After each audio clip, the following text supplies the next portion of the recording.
ہیں تو تسنیم اسلم صاحبہ نے ایک بیان دیا ہے، اور چونکہ ہمارے راؤ منظر اجاز صاحب جو ہیں وہ ان کی بیچ میٹ بھی رہی ہیں، تو انہی سے شروع کر لیتے. راؤ صاحب ویسے میں ظاہر ہے آپ زیادہ ہمدہ میں دیرینہ ہنس رہے ہیں اس بات. نہیں یہ ان کا جمہوری حق ہے، ہم ان کو کیسے روک سکتے ہیں. نہیں ویسے اس موضوع کے اوپر اس وقت دیکھیں نا، ایک کرونا کا کرائسس ہے، ایک اور بھی مطلب کوئی اچھے حالات نہیں ہیں اس وقت. میں سمجھنا چاہ رہا ہوں آپ سے کہ اس پہ موضوع پہ بولنے کی ضرورت کیوں درپیش ہوئی؟ بہت شکریہ جی. میری بیچ میٹ ہیں اور میں ان کا بڑا معترف ہوں ان کی صلاحیتوں کا. بڑے اچھے وہ انٹرنیشنل کالج کی پڑھی ہوئی ہیں، فلیچر اسکول آف ڈپلومیسی کی پڑھی ہوئی ہیں، پاکستان کی فارن آفس کی انہوں نے تقریباً ہر اچھی پوسٹنگ کی ہوئی ہے، اور بڑی ایکٹیو وہ اسپوکس پرسن رہی ہیں فارن آفس کی. دیکھیے اب کسی بات کو کرنا ہے یا نہیں کرنا، یہ تو ججمنٹ کال آپ کی اپنی ہے، ٹھیک، ہر بیوروکریٹ کی. میں تو آپ سے میں کئی باتیں میں اتنے محکموں میں سیکرٹری رہا ہوں اور بھی رہا ہوں، کئی چیزیں مجھے پتہ ہے، لیکن بات کرنی مناسب نہیں ہوتی. یہ میں اپنا رویہ بتا رہا ہوں. تسنیم اسلم صاحبہ نے جو بات کی ہے ڈیفینیٹلی میں عرض کروں گا کہ ان کے پاس اس کا پورا جواز ہوگا، اور اس وقت وہ ہائیسٹ پوزیشن میں تھیں. لازمی بات ہے وہ میرے سے بے انتہا ویل انفارمڈ ہوں گی، ان کا ڈائریکٹ اسیس ہوگی جو ہمارے سینٹرز ہیں پار کے، تو وہ جو بات کریں گی وہ سوچ سمجھ کے کریں گی. جہاں تک ان کا کانٹینٹ ہے اس بات کا، وہ تو ڈینائی نہیں کر سکتا کوئی بھی. مطلب یہ ایک کانٹینٹ سورس جو ہے آپ ڈیفرنٹ کر دیں، فارن آفس چھوڑ دیجئے، یعنی تسنیم اسلم صاحبہ کی بات چھوڑ دیجئے، کوئی اور آپ ادارہ لے لیجئے، تو بنیادی طور پہ مسائل ہی وہاں سے شروع ہوئے ہیں کہ میاں نواز شریف صاحب جو تھے وہ پرو انڈیا تھے، اور اس کے اندر کوئی شبہ نہیں ہے. ان کے کاروباری مسائل بتائے گئے تھے، ہیں کہ نہیں ہیں، بہرحال میں نہیں عرض کر سکتا. تو coming back to Tasneem Aslam صاحبہ کا جو بیان ہے اور جو انہوں نے فرمایا ہے، وہ ان کو سبسٹینشیٹ، انہوں نے باقاعدہ ایک چینل کو یہ انٹرویو دیا ہے، ٹھیک ہے، اس کو سبسٹینشیٹ ڈیفینیٹلی انہوں نے کیا ہوگا.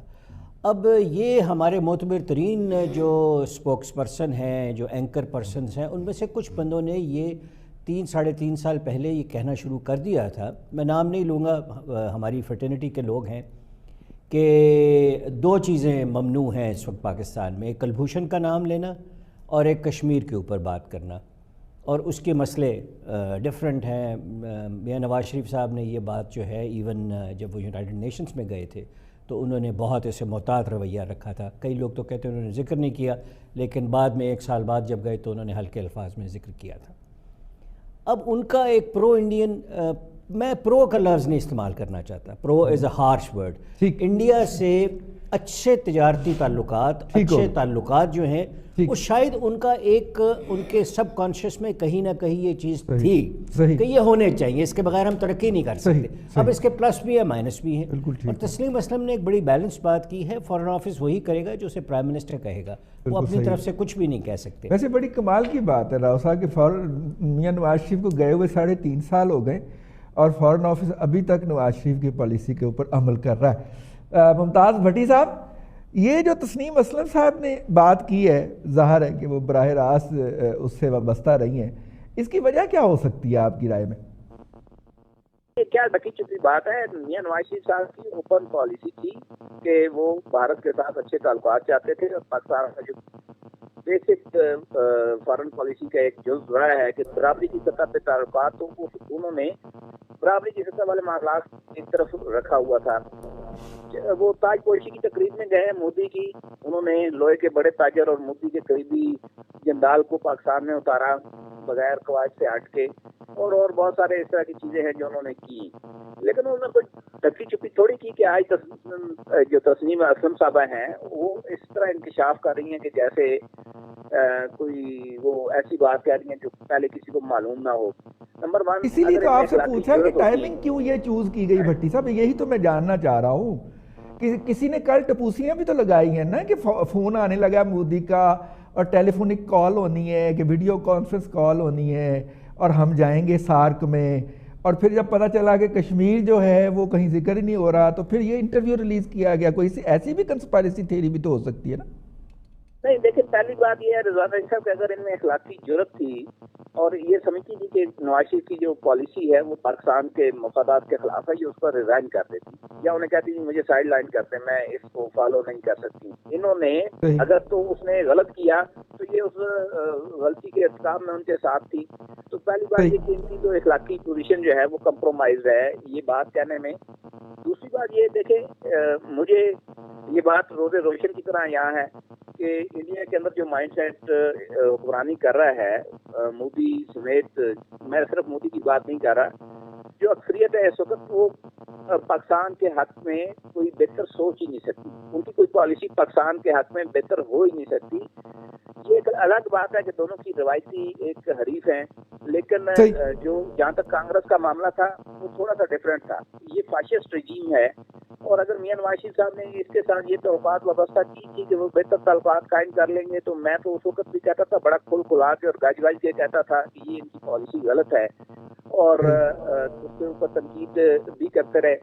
رہ گئی بات کہ اس کے بعد عمران خان صاحب نے آ کے کیا کیا، ترلے لیے مفتی کے، فونیں کی، کال پک نہیں ہوئی، اسی طرح بیک ڈور چینل استعمال کیے گئے، یہ ہمارے علم میں ہے، لیکن بات نہیں بنی.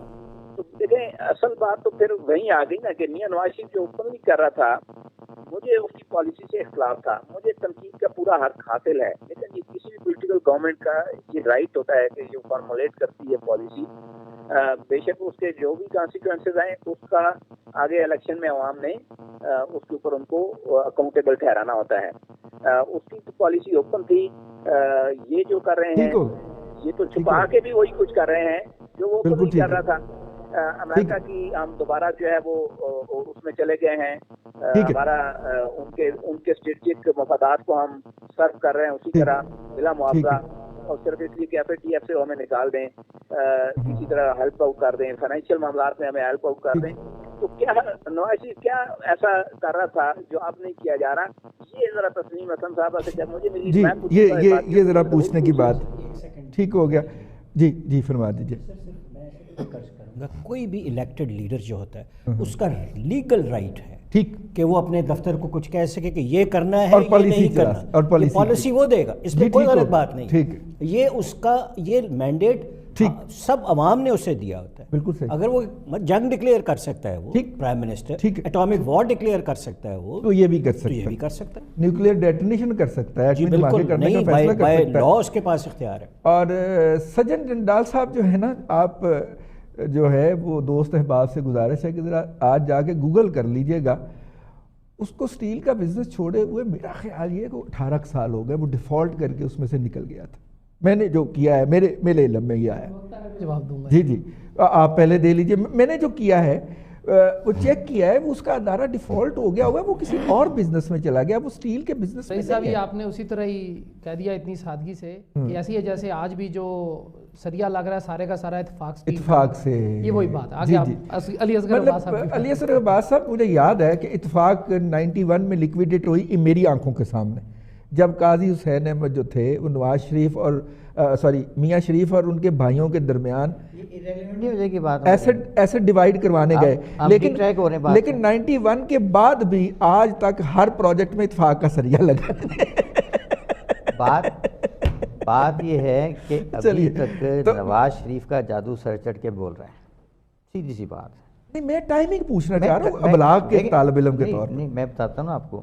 بات یہ ہے کہ یہ ہر وہ کام کریں گے. اس وقت ان کے فیلیئرز اتنے زیادہ ہیں کہ ان کو اپنے فیلیئرز چھپانے کے لیے کسی نہ کسی الزام کے تحت نواز شریف کو ملائن کرنا پڑتا ہے. زندگی دوسرے کی ناکامیوں پہ نہیں، اپنی کامیابیوں پہ بسر ہوتی ہے. یہ ان کو سمجھ نہیں آتی، ان کو اس بات کی سمجھ نہیں آتی کہ بھی 1.5 سال گزر چکا ہوا ہے. پہلی بات تو یہ ہے، میرا ایک یہ طالب علمانہ سا سوال ہے کہ کیا پاکستان میں کوئی پرائم منسٹر خارجہ پالیسی انڈیپینڈنٹلی چلا سکا ہے آج تک؟